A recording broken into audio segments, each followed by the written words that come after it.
देश जहां मर्द नहीं औरतें करती हैं राज, शादी के बाद पति जाते हैं ससुराल। नंबर 1, खासी जनजाति, मेघालय, भारत। यहाँ दुनिया पलटी हुई है। बच्चे माँ के नाम से जाने जाते हैं, प्रॉपर्टी बेटी को मिलती है और शादी के बाद पति को ससुराल जाकर रहना पड़ता है।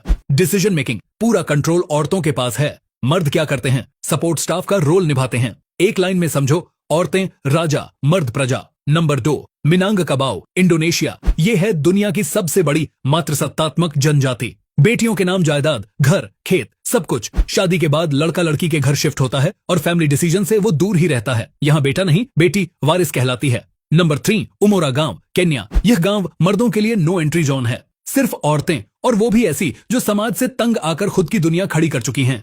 अब वो यहाँ बिजनेस चला रही हैं, सिक्योरिटी खुद संभालती हैं और कोई मर्द बिना इजाजत आए तो सीधा बैन। एकदम औरतों का स्टेट। नंबर 4, मुसू जनजाति, चीन। यहाँ शादी जैसी कोई चीज नहीं होती। औरत जब चाहे जिसे चाहे चुन सकती है। बच्चों की देखभाल, घर की जिम्मेदारी और फैसले सब कुछ महिलाओं के हाथ में। मर्द बस गेस्ट बनकर आते हैं। ये नहीं घूंघट वाला समाज, ये है फुल ऑन फीमेल फ्रीडम वाला सिस्टम। नंबर 5, ब्रिजिटीन गांव, इटली। यह गांव किसी किताब से निकली स्टोरी नहीं, रियल है। यहाँ की नन, ईसाई साध्वियां पूरे गांव का प्रशासन चलाती हैं। हर फैसला वही लेती हैं। मर्द काम जरूर करते हैं, लेकिन कंट्रोल महिलाओं के पास है।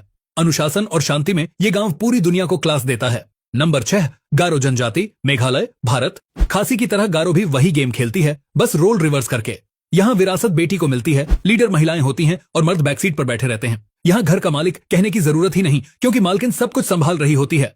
नंबर 7, जुआनिता गांव, ब्राजील। ये गांव अपने आप में रेबेल है। महिलाओं ने इसे खुद बसाया और अब यह मेन फ्री जोन है। खेती, सुरक्षा, शिक्षा सब कुछ महिलाएं चलाती हैं। पुरुषों को सिर्फ गेस्ट की तरह आने दिया जाता है। गांव की महिलाएं साफ कहती हैं, मर्दों के बिना जिंदगी ज्यादा आसान है। नंबर 8, लाइसा गांव, घाना। यहाँ हर जगह सिर्फ एक ही चीज दिखेगी, महिला लीडरशिप। सरपंच, पुलिस, पंचायत, सब महिलाएं। त्योहारों की रीतें भी औरतों के नाम से होती हैं।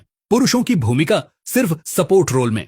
यह गांव कहता है, जब औरतें चलाएंगी तब गांव चलेगा। Number 9, Bonaberi, Cameroon. यहाँ की महिलाएं खेती करती हैं, बिजनेस चलाती हैं और समाज का पूरा ढांचा हैंडल करती हैं। मर्दों को सुझाव देने की आजादी है, लेकिन फाइनल फैसला महिलाओं का ही होता है। ये गांव है पैट्रियार्की के मुंह पर एक साइलेंट तमाचा। नंबर 10, मखुआ जनजाति, मोजाम्बिक। यहाँ बेटी पैदा होना जश्न की बात है, क्योंकि असली ताकत उसी के हाथ में जाएगी। प्रॉपर्टी, सत्ता और सम्मान सब महिलाओं के नाम। शादी के बाद मर्द को लड़की के घर जाकर रहना पड़ता है और वहां सिर्फ उसकी बीवी नहीं, उसकी बहनों से भी अच्छे से रहना पड़ता है, क्योंकि घर वहीं चलाती हैं। तो अगली बार जब कोई बोले कि मर्द ही घर चलाते हैं, उन्हें ये गांव दिखा देना, जहां औरतें फैसले लेती हैं, नाम देती हैं और मर्द शादी के बाद ससुराल में टिक जाते हैं। यहाँ पिता का नाम नहीं चलता, माँ ही असली पहचान है। और ये सब कोई कहानी नहीं, रियलिटी है।